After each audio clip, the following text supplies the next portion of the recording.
My brother mocked me for being broke and living paycheck to paycheck. When his fiancée announced her pregnancy at their engagement party, I casually mentioned that the baby's father was actually her boss, and he's still married. And that's what happened next. It started when we were younger. Our parents struggled financially after Dad got laid off from his factory job. I was about to start college, but seeing how stressed my parents were about money, I made the decision to start working right after high school to help support the family while Hunter went to college. I figured I could always go back to school later, but at that moment, our family needed immediate help. Instead of being grateful for this sacrifice, Hunter turned it into ammunition against me. Over the years, his comments got more frequent and more cutting. At family gatherings, he'd make snide remarks about my career choices, or ask if I needed help paying for dinner. When I moved into my small apartment, he asked if I needed him to loan me money for furniture. The breaking point came at his engagement party last Saturday. He and his fiancée Nora held it at this upscale restaurant where a single plate costs more than what I make in a day. I had to skip lunch for 2 weeks to afford a decent gift, a set of premium cooking knives I knew they wanted. I even got them engraved with their initials because despite everything, he's still my brother. When I gave them the gift, Hunter smirked and said, "Oh, how economical of you." Nora at least had the decency to look embarrassed, but she didn't say anything. Throughout dinner, Hunter kept making these little jabs about my modest lifestyle. He'd point out the wine prices and ask if I was sure I could afford my portion. When discussing their upcoming honeymoon plans in the Maldives, he turned to me and said,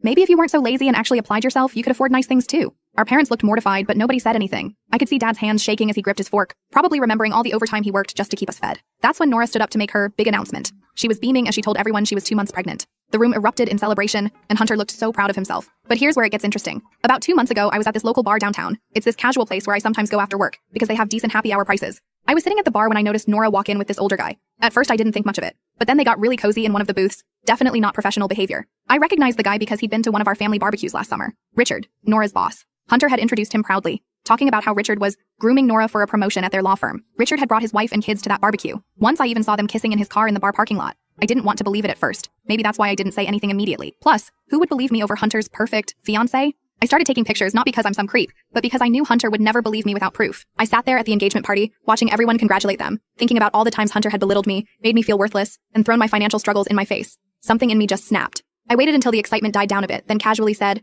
"Oh, that's wonderful. Is Richard excited about becoming a father?" Hunter looked confused and asked, "Who's Richard?" I took a slow sip of my water, the only thing I could afford on the menu, and replied, "You know Richard? Your boss? The same Richard who brought his wife and kids to our family barbecue last summer?" Hunter started yelling at me, calling me a liar, but I could see in his eyes that he was connecting the dots. All those late nights at the office, the sudden business trips, the secretive phone calls. Our mother started crying, and several guests got up to leave. I pulled out my phone and showed Hunter the photos I'd taken. The pictures of them kissing in his car were pretty hard to explain away. I'd originally planned to tell him privately, but after months of his constant belittling, I chose violence that day. I have to admit, seeing his face as he swiped through the pictures gave me a satisfaction I'm not proud of. Hunter lunged at me, but our father held him back. I calmly gathered my things and said, "Maybe if you spent less time mocking my poor lifestyle and more time paying attention to your relationship, you wouldn't be in this situation. But hey, at least you can afford a good divorce lawyer, right?" I left the restaurant to absolute pandemonium. Hunter keeps alternating between threatening me and begging me to tell him everything I know about Nora and Richard. Mom thinks I should have handled it privately, but Dad also admitted he'd always felt guilty about not being able to send me to college, and seeing Hunter throw that in my face all these years had been